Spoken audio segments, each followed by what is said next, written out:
All right, these are the posts that go across the Juliette doorway or the Juliette balcony rail. This is the standoff to get it around the threshold. They'll be mounted to the wall like that. Now we'll build them into the rail.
All right, there's that piece done. I wasn't gonna paint it, but then I realized it's up against the windows and it's gonna be hard to get to the backside, so I figured I'd at least top coat it. I used POR 15, which is like a chassis undercoating. It's super bomb proof. If you get it on you, you have to wear it off. So they'll be able to buff that out and put their top coat on it to the sheen that they want.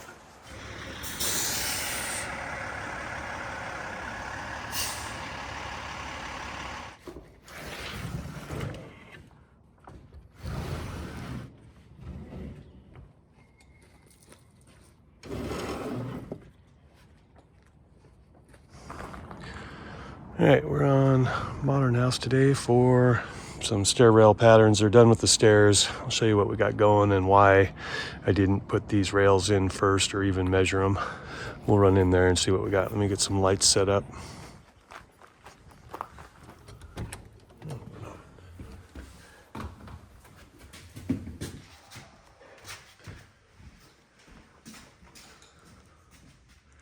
I've got a trim on the end of the step, and there's a reglet here. This will all get mudded in.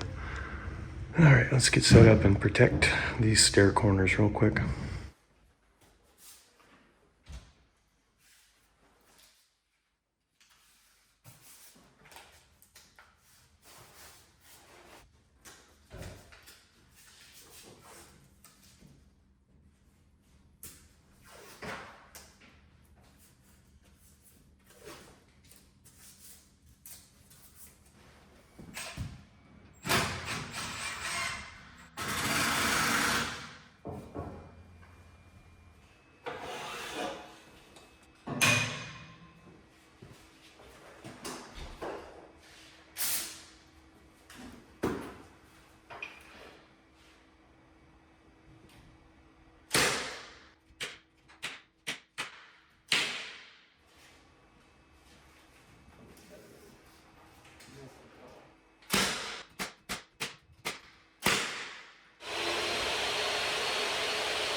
Right, those numbers are just so that I can check it later to make sure my pattern didn't move when I put it on the bench.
All right, making parts here from this first pattern. I'm not doing the very bottom set first. I'm doing from the middle, from the lower landing to the main floor.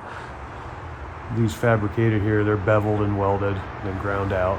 The way this works is I can take lines and measurement directly from the patterns, and then I'll lay it all out and then check it with the pattern on top of it just to make sure there's nothing glaring, and we'll go from there. It helps with the angle, not having to set it from scratch each time. Okay, laid out, clamped up, straightened, tacked together. I'm gonna go cut pickets now. I need 18 pieces, all the same. They fit at both ends, everything's parallel. So I'll go cut those and put it together after lunch.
All right, that's the 4 stair sections. I didn't film most of it because I figure if I'm bored with it, you're bored with it. So we'll get those loaded up, get them installed.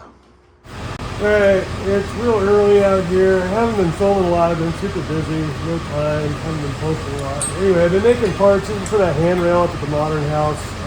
Bent these up, punched them out at a buddy's shop.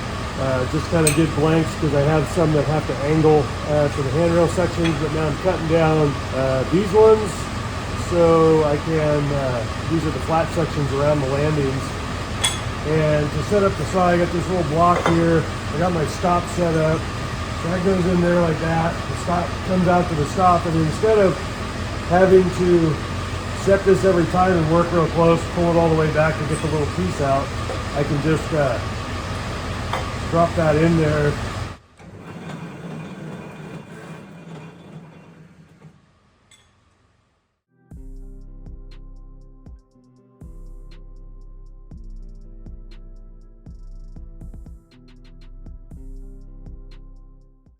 All right, been installing these rails. It was kind of hectic, so I didn't get a chance to film any of it, but the painters are gonna start today. So I gotta dress my corners out where I made field welds. I tigged all this together. Jesus is gonna help me today. Look and see what you can see down. I'll do some more filming later, but I gotta get to work right now. All right, I'm gonna start this handrail around the lower part.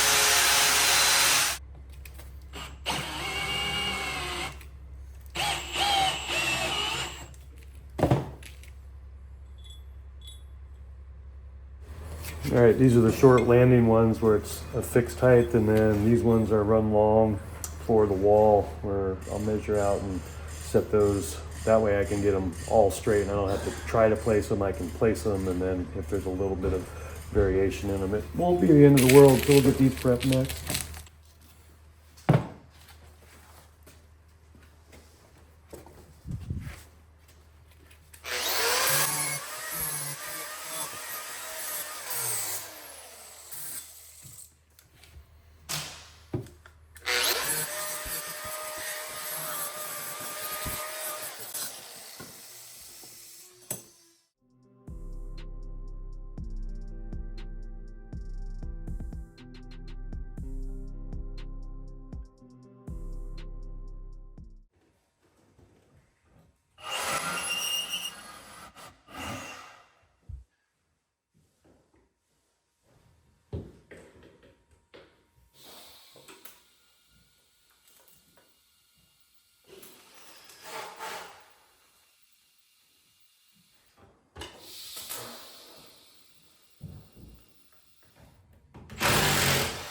Okay. All right, I'll go weld that out. I'll call you in just a second. Okay, yeah.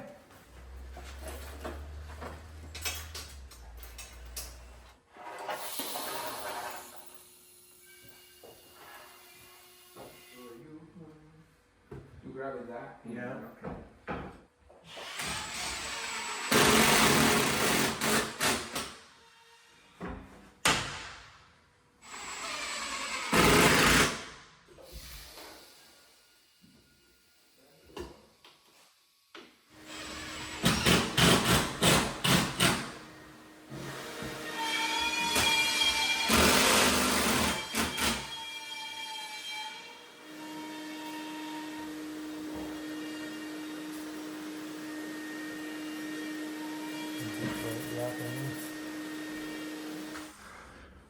All right, I'm here.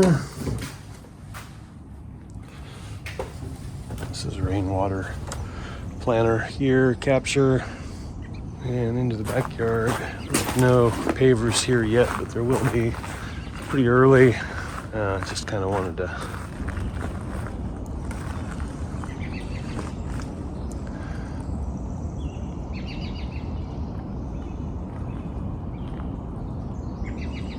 take a look at everything here.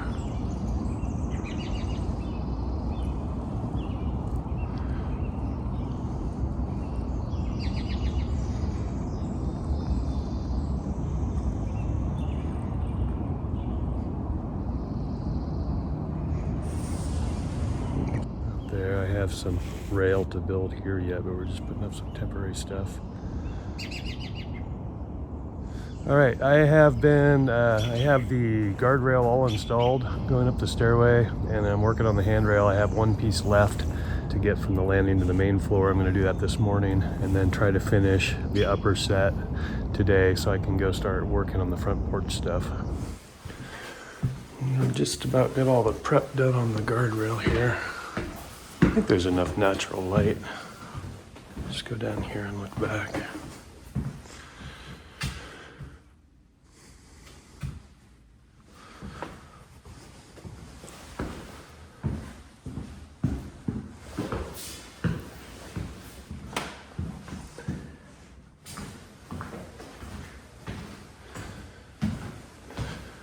There's the eco roof out here.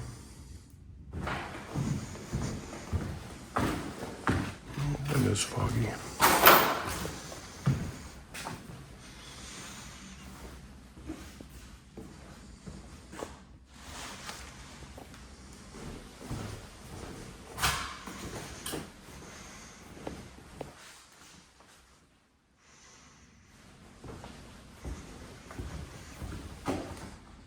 Primary closet. Pretty neat. All right, let's go to work.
Okay, this is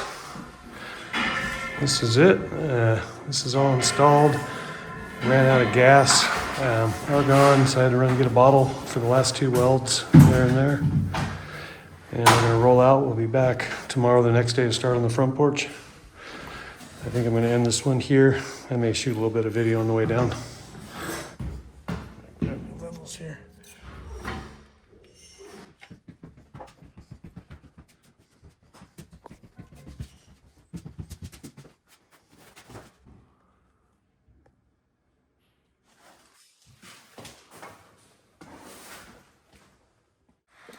Somebody was asking about this thing. It's like I think it's somewhere around 1910 was a number I heard on it.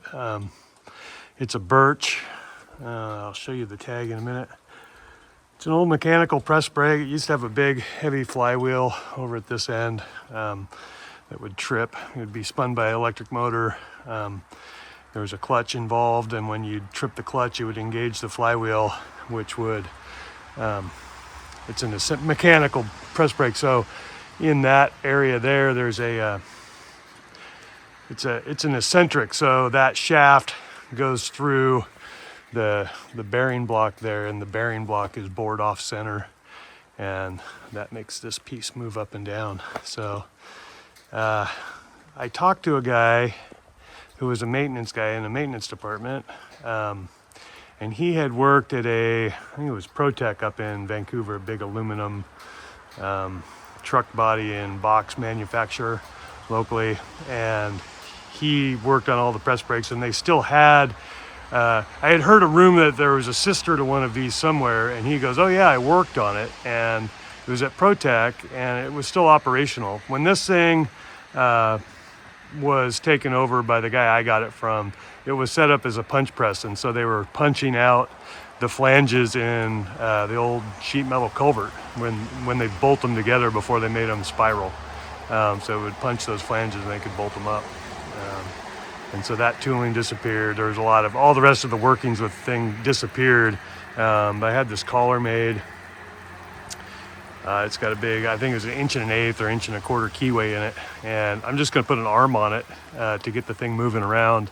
And then we'll see about driving it hydraulically. A lot slower than it used to be, but I have a set of dies, 8-foot dies. I think it's 10 feet in there. I have a set of 8-foot dies, different sizes, and I think I'll be able to use it to some degree. And if not, it'll make a great driveway entrance. It weighs about 26,000 pounds. It's all cast iron. Let me walk you around it here a little bit. Let me pull this camera out.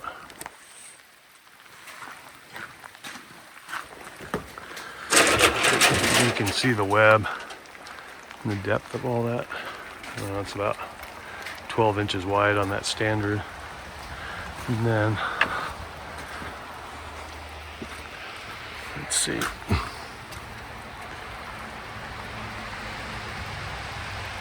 Birch & Co. manufacturers shears, rolls, punches, Cambridge City, Indiana. I remember taking a picture of this. I don't think there's anything stamped there. Oh, there is. No, that's just hash marks.